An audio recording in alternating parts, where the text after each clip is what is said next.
নমস্কার, কেমন আছেন সবাই? তনুর রান্নাঘরে নতুন একটি ভিডিওর সাথে সকলকে স্বাগত জানাই।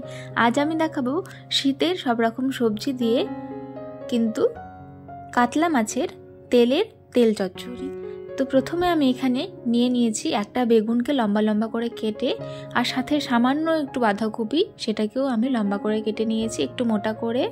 সাথে আমি আলুটাকেও কিন্তু লম্বা করে ভালো করে কেটে নিয়েছি। এখানে কিছুটা সিম আমি একটু দু টুকরো করে কেটে নিয়েছি। সাথে আমি নিয়েছি এখানে একটা গোটা মূলো, সেটাকেও লম্বা করে একই রকম করে কেটে নিয়েছি। আর তার সাথে আমি এখানে নিয়েছি বেশ খানিকটা পেঁয়াজ কলি, সেটাকেও লম্বা করে একটু বড় বড় করে কেটে নিয়েছি। এই সব সবজিগুলো খুব ভালো করে আমি ধুয়ে পরিষ্কার করে নিয়েছি। এই শীতের সবজি দিয়ে কে এইভাবে মাছের তেল চচ্চড়ি খেয়েছেন অবশ্যই কিন্তু জানাতে ভুলবেন না। আর কার কার এই রেসিপিটি খুব পছন্দের সেটাও কিন্তু জানাতে ভুলবেন না। গরম ভাতের সাথে কিন্তু শীতের সময় অসাধারণ লাগে খেতে, অবশ্যই কিন্তু ট্রাই করবার অনুরোধ রইল। তো দেখুন, আমি এখানে মাছের তেলটাকে খুব ভালো করে পরিষ্কার করে ধুয়ে রেখেছি যাতে তেতো না লাগে। অনেক সময় কিছু কিছু মাছের তেল কিন্তু তেতো হয়, সেটা যাতে না হয় সেজন্য ভালো করে কিন্তু এটাকে পরিষ্কার করতে হবে, না হলে কিন্তু রান্না করার পরে তেতো লাগলে খাবারটা খেতে ভালো লাগবে না। তো এইখানে আমি 2 চামচ মতন তেল দিয়ে তার সাথে সামান্য একটু নুন আর হলুদ দিয়ে আমি মাছের তেলটাকে খুব ভালো করে এখানে ভেজে নেব। আমি এখানে তেলের ব্যবহার কম করেছি, কেননা মাছের তেলটা থেকে অনেকটা তেল বেরোবে। দেখুন তেলটা দেওয়ার কিন্তু 1 মিনিটের মধ্যেই কতটা তেল হয়ে গেছে। এটাকে বেশ লালচে করে আমি উল্টে পাল্টে ভেজে নেব। আর ভাজবার সময় আমি একটু খুন্তি দিয়ে ছোট ছোট টুকরো করে দিয়েছিলাম। আমি এখানে কিন্তু কাতলা মাছের তেল নিয়েছি। কাতলা মাছের তেল দিয়ে কিন্তু তেল চচ্চড়িটা খেতে ভালো লাগে। তো এটা আমার ভাজা হয়ে গেছে, আমি তুলে নিলাম। এবারে ওই কড়াইয়ের মধ্যে আবারও আমি 3 চামচ তেল দিয়ে দিলাম। তেলের মধ্যে 2টো তেজপাতা, একটা শুকনো লঙ্কা আমি দিয়ে দিলাম। তার সাথে এখানে 1/2 চামচ দিয়ে দিচ্ছি পাঁচফোড়ন। এই ফোড়নটাকে আমি খুব ভালো করে ভেজে নেব যতক্ষণ না সুন্দর করে একটা ফোড়নের গন্ধ ছাড়ছে।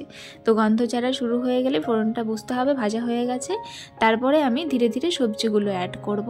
তো প্রথমে আমি এখানে পেঁয়াজ কলিটা বাদ দিয়ে সব সবজিগুলোই কিন্তু দিয়ে দেবো। পেঁয়াজ কলিটা খুব তাড়াতাড়ি সেদ্ধ হয়ে যায়, সেই জন্য সেটাকে পরে দেব, না হলে একদম বেশি সেদ্ধ হয়ে গেলে ভালো লাগবে না। সেই জন্য বাকি সবজিগুলো আমি এখানে অ্যাড করে দিলাম। সবজিগুলো অ্যাড করে দেওয়ার পরে খুব ভালো করে ফোড়নের সাথে আমি এটাকে মিশিয়ে নিলাম। এইভাবে আমি কিছুক্ষণ নাড়াচাড়া করব। তারপরেই কিন্তু আমি এখানে দিয়ে দিয়েছি স্বাদ মতন নুনটা দিয়ে আমি 5 মিনিটের জন্য ঢাকা দিয়ে রেখে দিয়েছিলাম যাতে একটু সবজিটা নরম হয়ে যায়। তো দেখুন, ঢাকা খোলার পরে আবারও আমি ভালো করে নাড়াচাড়া করে দিচ্ছি। এরপরে আমি এখানে মশলাগুলো অ্যাড করার আগে এর মধ্যে আমি দিয়ে দিলাম পেঁয়াজ কলিটা অবশ্যই দেওয়ার চেষ্টা করবেন এই রেসিপিতে। শীতের সময় বানালে তাতে কিন্তু খেতে অনেক বেশি ভালো লাগে। এরপরে আমি কিছু মশলা অ্যাড করব। তার জন্য এখানে দিয়ে দিলাম 1 চামচ হলুদ গুঁড়ো, সাথে কিন্তু দিয়ে দিলাম 1/2 চামচ জিরে গুঁড়ো, আর সাথে দিয়ে দিলাম 1/2 চামচ ধনে গুঁড়ো। এরপরে আমি দিয়ে দেব হালকা একটু কালারের জন্য 1/2 চামচ মতন কাশ্মীরি লঙ্কার গুঁড়ো। এরপরে আমি এখানে দিয়ে দিচ্ছি আদা আর কাঁচা লঙ্কার পেস্ট। 2 চামচ আমি এখানে আদা আর কাঁচা লঙ্কার পেস্ট দিয়ে দিলাম। আপনারা যেমন ঝাল খাবেন সেই অনুযায়ী কিন্তু এখানে লঙ্কার ব্যবহারটা করবেন। আর আমি ওখানে আদাটা 1/2 ইঞ্চি নিয়েছিলাম। তো এটাকে খুব ভালো করে মিশিয়ে নেবার পরে গরম জল দিয়ে দিলাম আমি 1/2 কাপ মতন। দেবার পরে কিন্তু আবারও 5 মিনিটের জন্য আমি ঢাকা দিয়ে দেব। জলের ব্যবহার কিন্তু বেশি করা যাবে না, তাহলে সব সবজিগুলো ঘেটে যাবে। একটু আধ ভাঙা করে করে নিয়ে রান্না করতে হবে। একদম সব ঘেটে গেলে কিন্তু আবার ভালো লাগবে না, বেশি সেদ্ধ হয়ে গেলে ভালো লাগবে না। এরপরে আমি মাছের তেলটা এর মধ্যে অ্যাড করে দিলাম, দিয়ে খুব ভালো করে কষাবো। তো কে কোথা থেকে ভিডিওটি দেখছেন অবশ্যই জানাতে ভুলবেন না। যদি আজকের ভিডিওটি ভালো লেগে থাকে তাহলে প্লিজ চ্যানেলটিকে লাইক, শেয়ার, সাবস্ক্রাইব করে বেল নোটিফিকেশানটি অন করে রাখবেন।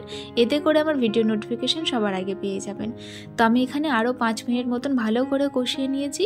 কষিয়ে নেবার পরে আমি এখানে 1/2 চামচ মতন চিনি দিয়ে দিলাম স্বাদটাকে ব্যালেন্স করার জন্য।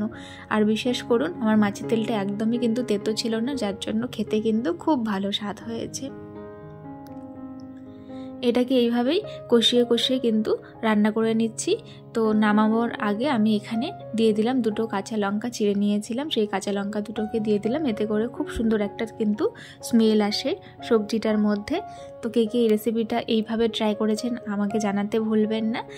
যদি ভালো লাগে তাহলে আবারও বলছি, এরকম নিত্য নতুন রেসিপি দেখার জন্য আমার পাশে থাকবেন, আমাকে সাপোর্ট করবেন। তো দেখুন এটা আমার কিন্তু একদম রেডি হয়ে গেছে। খুব সহজেই কিন্তু এখন আমাদের শীতের সব রকম সবজি প্রায় বাজারে অ্যাভেলেবেল হয়ে গেছে। আপনারা বানিয়ে অবশ্যই ট্রাই করবেন। ধন্যবাদ।